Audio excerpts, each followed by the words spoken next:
पूर्ण चंद्र बिंब के समान और उत्तम सुवर्ण की मनोहर कांति की कामनीय तुम्हारे मुख को देखकर भी महिषासुर क्रोध में भर गया। यह बड़े आश्चर्य की बात है। और हे देवी, तुम्हारा यही मुख जब क्रोध से भर गया तो उदय काल की चंद्रमा की भांति लाल हो गया और तनी हुए भावों के कारण विकराल रूप हो गया।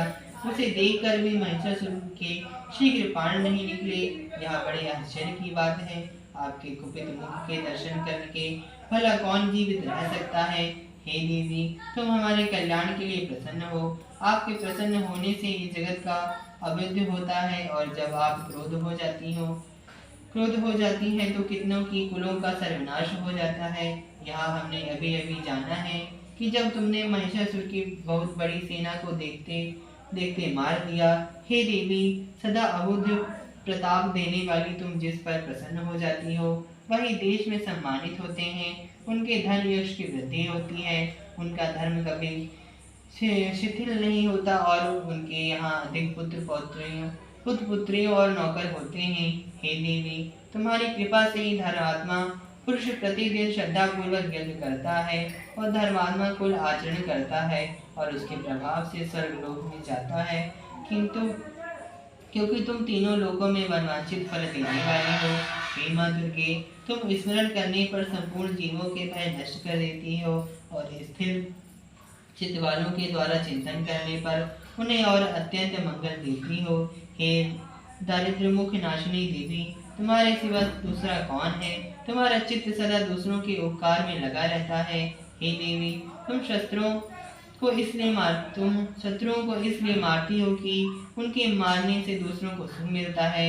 वह चाहे नरक में जाने के लिए चिरकाल तक पाप करते रहे हो, किंतु तुम्हारे साथ युद्ध करके सीधे स्वर्ग को जाएं, इसलिए तुम उनका वध करती हो।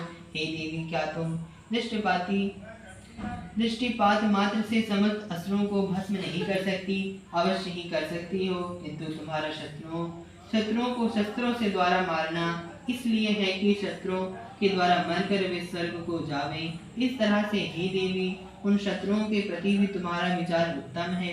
हे देवी, तुम्हारे उग्र खड़ग की चमक से और त्रिशूल की नोक की कांति की किरणों से असुरों की आंखें फूट नहीं गई। उसका कारण यह था कि वे किरणों से शोभायमान तुम्हारे चंद्रमा के समान आनंद प्रदान करने वाले सुंदर मुख को देख रहे थे। हे देवी, तुम्हारा शील बुरे वृतांत को दूर करने वाला है और सबसे अधिक तुम्हारा रूप है, जो ना तो कभी चिंतन में आ सकता है और ना जिसकी दूसरों से कभी तुलना ही हो सकती है।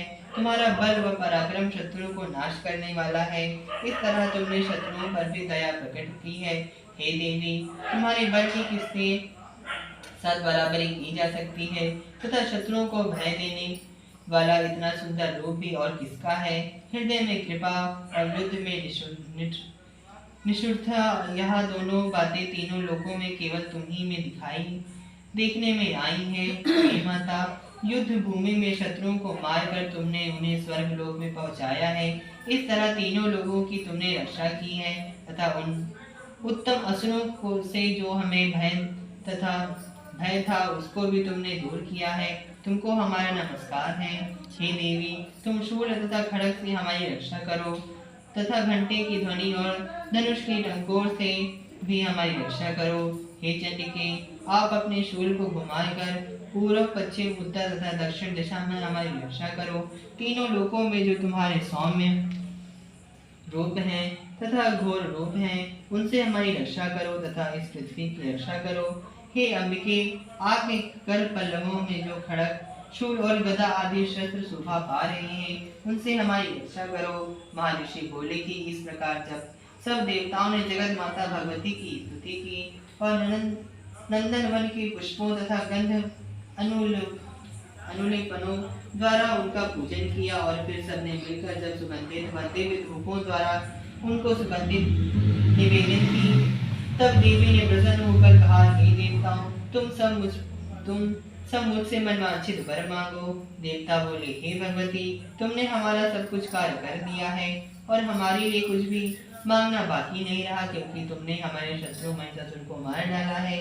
हे माहेश्वरी, तुम इस पर भी यदि हमें कोई वर देना चाहती हो तो बस इतना कर दो कि जब जब हम आपका स्मरण करें, तब तब आप हमारी विपत्तियों को हरण करने के लिए हमें दर्शन दिया करो।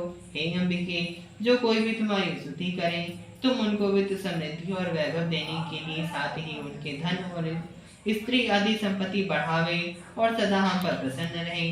महर्षि बोले, हे राजन, देवताओं ने जब जगत के लिए तथा अपने लिए इस प्रकार का प्रश्न किया तो बस तथा अस्तु कहकर देवी अंतर ध्यान हो गई। हे भूप, जिस प्रकार तीनों लोगों का हित चाहने वाली यह वह भगवती देवताओं के शरीर से उत्पन्न हुई थी, वह सारा वृतांत मैंने तुझसे कह दिया। और इसके पश्चात दुष्ट असुरों तथा शुंभ निशुंभ का वध करने और सब लोगों की रक्षा करने के लिए जिस प्रकार गौरी देवी के शरीर से उत्पन्न हुई थी, वह सारा वृतांत मैं यथावत वर्णन करता हूँ। मैं दुर्गा मैया की जय। चौथा पढ़ा ना।